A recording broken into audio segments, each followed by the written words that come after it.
Restricciones a la capacidad. Personas con capacidad restringida. Noción de persona con capacidad restringida y con incapacidad. Distinción. Previo a establecer la distinción entre personas con capacidad restringida y con incapacidad, es necesario señalar que el artículo 31 del Código Civil establece reglas generales en materia de restricciones a la capacidad. Así dispone reglas generales. La restricción al ejercicio de la capacidad jurídica se rige por las siguientes reglas generales. La capacidad general de ejercicio de la persona humana se presume, aun cuando se encuentre internada en un establecimiento asistencial. Las limitaciones a la capacidad son de carácter excepcional y se imponen siempre en beneficio de la persona.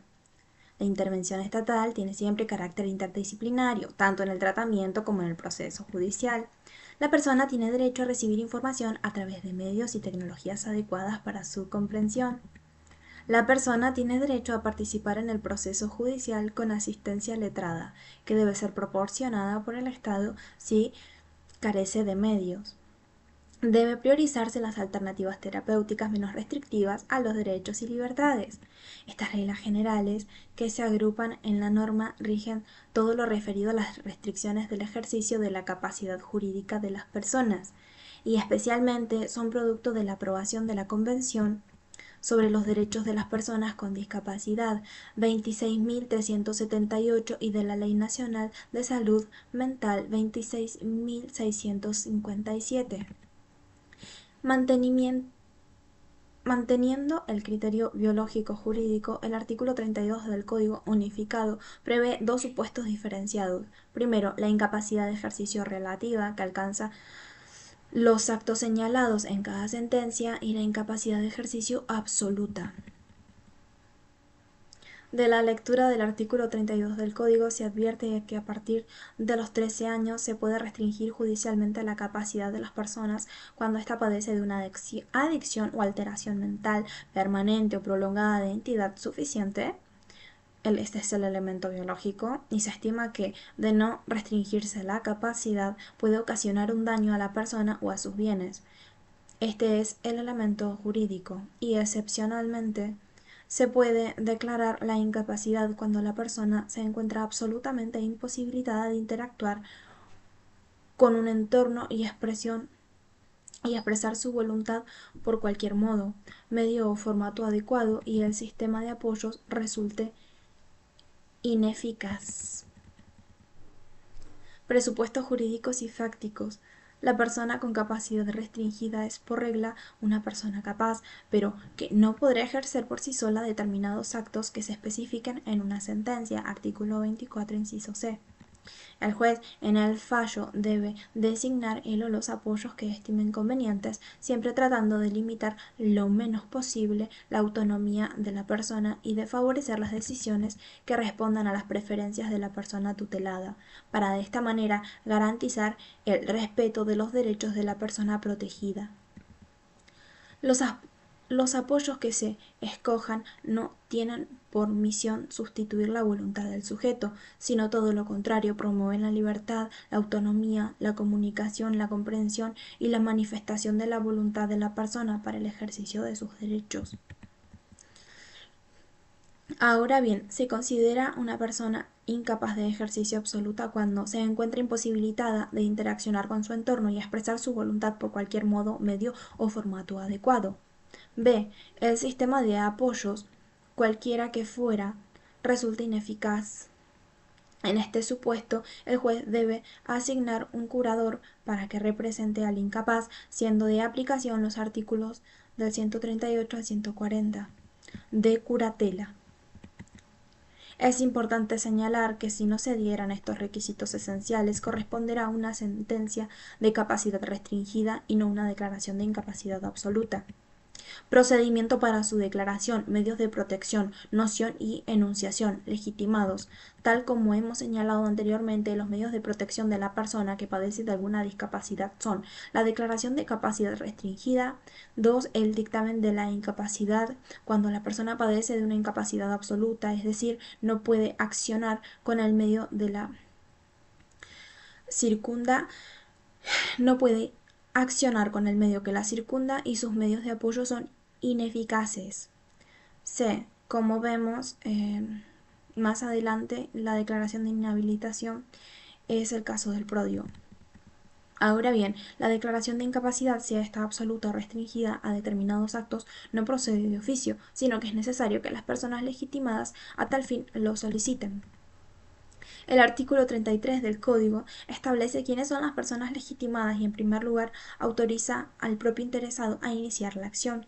De ser quien lo solicite, deberá presentarse con abogado; de no hacerlo, se le deberá nombrar un asesor que lo represente. También se encuentra legitimado el cónyuge, no separado de hecho, y el conviviente mientras la convivencia no haya cesado, es decir, la unión basada en las relaciones afectivas de carácter singular, pública, notoria, estable y permanente de dos personas que conviven y comparten un proyecto de vida en común, sea del mismo o del diferente sexo, según lo que establece acá, artículo 509. Asimismo, están legitimados los parientes dentro del cuarto grado, sea que se trate de un parentesco por naturaleza, por métodos de producción humana asistida o por adopción en línea recta o colateral, y si fuera por afinidad, solo hasta el segundo grado. Finalmente, se prevé que puede iniciar la acción el Ministerio Público. Se sostiene que la enumeración que realiza el mencionado artículo es taxativa de las personas que se hallan facultadas para peticionar la declaración de incapacidad. Sin embargo, en caso de tratarse de personas que no están legitimadas para iniciar la acción, podría hacer una presentación ante el Ministerio Público, a fin de que se evalúe la posibilidad de iniciar el proceso. Entrevista personal. Importancia. El conocimiento personal de que el juez con el interesado debe ser obligatorio y no facultativo. Es por ello que la entrevista personal prevista en el artículo 35 del Código no será una facultad, sino un deber indelegable en cabeza del juez, quien deberá asegurarla en cada proceso y previo a dictar cualquier solución, salvo las medidas cautelares que puede ordenar en caso de urgencia, para garantizar los derechos personales y patrimoniales de la persona. Artículo 34. En la audiencia deberán recurrir el interesado, el Ministerio Público y al menos un letrado que ejerza la defensa técnica de la persona. Esta entrevista es de fundamental importancia, ya que el juez tomará contacto personal con el padeciente para garantizar el goce o el ejercicio de igualdad de condiciones con los demás y para darle un trato más personalizado y humanitario, así como la seguridad de acceso directo al órgano de decisión. Intervención del interesado. Competencia. La persona por cuyo interés se lleva adelante el proceso es parte y, como tal, puede aportar todas las pruebas que hacen a su defensa.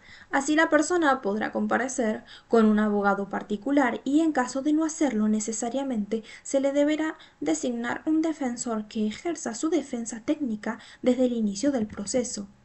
La relación con la prueba que puede acercar al proceso rige el principio de amplitud probatoria, por lo que puede aportar todos los elementos que hagan a su defensa. Por ejemplo, podrá proponer el nombramiento de un perito médico que actúe conjuntamente con los designados de oficio como medida de apoyo a la defensa de su capacidad. Por otro lado, el artículo 36 contiene una norma de competencia procesal y establece que el juez competente para entender en la causa es el correspondiente al del domicilio de la persona o el de su lugar de internación. Valor del dictamen del equipo interdisciplinario. Previo dictado de la sentencia, es imprescindible el dictamen de un equipo interdisciplinario. Este dictamen es una prueba necesaria, pues sin su realización no podrá arribarse luego al dictado de una sentencia válida. Los equipos interdisciplinarios para realizar la evaluación incluyen las áreas de psicología, psiquiatría, trabajo social, enfermería, terapia ocupacional y otras disciplinas o campos pertinentes. El dictamen deberá ser valorado por el juez junto con los otros elementos traídos al proceso y queda a su cargo la consideración de la incapacidad en la medida en que ésta impida al sujeto dirigir su persona o administrar sus bienes. Sentencia. Alcances. Luego de la valoración del dictamen interdisciplinario, el juez debe resolver con relación al ejercicio de la capacidad jurídica, considerando especialmente la voluntad, los deseos y las preferencias de la persona, y procurando que la afectación de la autonomía personal sea la menor posible. De tal modo, la sentencia puede, primero, desestimar la acción, segundo, restringir la capacidad del sujeto y tercero, declarar la incapacidad. El fallo que limita o restringe la capacidad debe señalar los actos y las funciones que la persona no puede realizar por sí misma, y a fin de que tome las decisiones pertinentes, le designará los apoyos que considere necesarios e indicará la modalidad de actuación. Es decir, si la función debe ser cumplida por dos o más personas, si ésta debe ser conjunta o indistinta, o si la validez de los actos requieren del asentimiento otorgado por el apoyo. Asimismo, la sentencia que distingue la incapacidad deberá indicar los curadores que se designan. Puede ser una o más personas, lo que permitirá que la persona capaz pueda nombrar quien ejercerá su curatela, ya sea mediante una directiva anticipada, artículo 60, o bien al descubrir su verdadera voluntad por alguna manifestación, artículo 43. En una palabra, la sentencia que limite la capacidad en forma total o parcial es un verdadero estatuto, como debe actuar la persona del incapaz.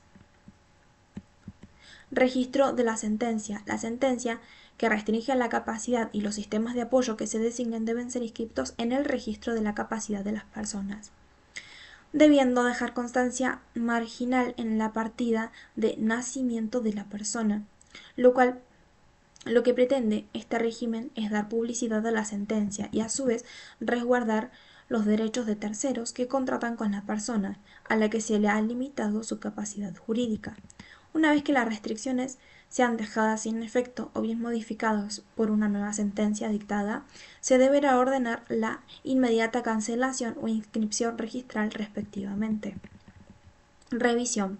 La sentencia puede ser revisada en cualquier momento a instancias del interesado. Asimismo, se impone al juez la carga de impulsar de oficio la revisión de los términos de la sentencia en un plazo no mayor a 3 años, a partir de la realización de nuevas evaluaciones interdisciplinarias y tras haber entrevistado nuevamente en forma personal al interesado. De lo que se desprende que el rol activo que se le asigna al juez en caso de que ello no ocurra es el Ministerio Público quien deberá instar a que se lleve a cabo la revisión. En el plazo de 3 años es un periodo máximo, pero es posible instar su revisión con anterioridad a las circunstancias del caso que así lo aconsejan.